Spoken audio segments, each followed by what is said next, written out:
कैसे रे तबला रे चिकरा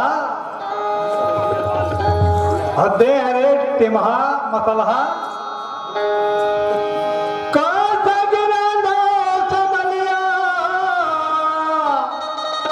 कासा गिराना चमलिया कासा गिराना चमलिया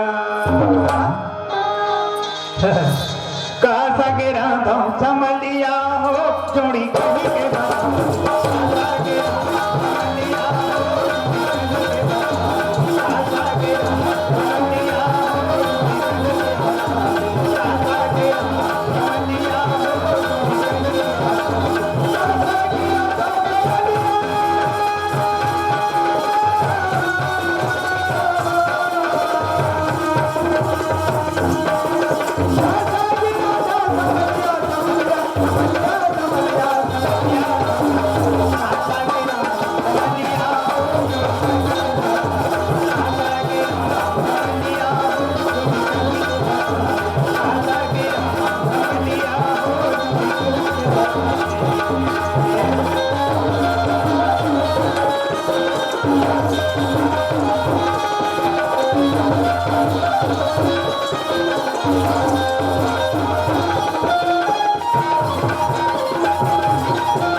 भाग्य पर भाग्य कमे नहीं है रे अरे बाबू हाँ ये लंबे कट के बाद पहिने हो रे मौनी जानो उठा ले आया मैं जाने लो पूजन पर रे हाँ छोड़ दिन सियान आदमी ला और मन भाग पड़ी कोई बात नहीं मैं अकेला चल दूं कारण और दूसरा गांव के दादा हवे तेरे में संघरी हाँ जी हाँ हाँ। मैं भले मत संगे और सुनता रे पेटी मास्टर हाँ बाबा ये हमी देखा होते ना का पुराना ब्रह्मानंद न है पुराना न है रे झलक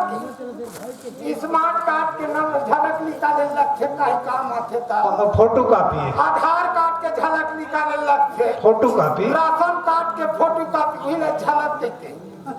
हाँ वो इसमें ना ये पुराना हमारे भगवान के कार्ड के झलक लग देखा है संगवारी हो सुनतो दीदी हो ये हमारे नाचा के नाम है माया के अचरा और ग्राम लखनपुर की थे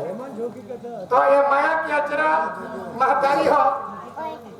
ये अचरा का घर पास में नहीं थे लड़की पास में कान साड़ी लुगरे के पहरिया तो महतारी हो अपन बच्चा ल धरे हो वो बच्चा ल मार दू पीट दू रो दी लइका तब तुम लोग काहे नहीं दिखे हुई अचरा धर दो आज चुप न बेटा इसलिए पोस दो बुलवार दो फिर बना लो वैसे ढंग के हमारी गलती हुई हमारे माफी दो हाँ हमला माफी दे के अपन बच्चा जान के अपन भाई समझ के ऐसे माफी दे बहनी हो तो हमारे गाने की लड़का ऐसे करके माफी दो मैं एक से ती तुम्हार सामने में प्रणाम करता हूँ बोलिए सीताराम चंद्र की अच्छा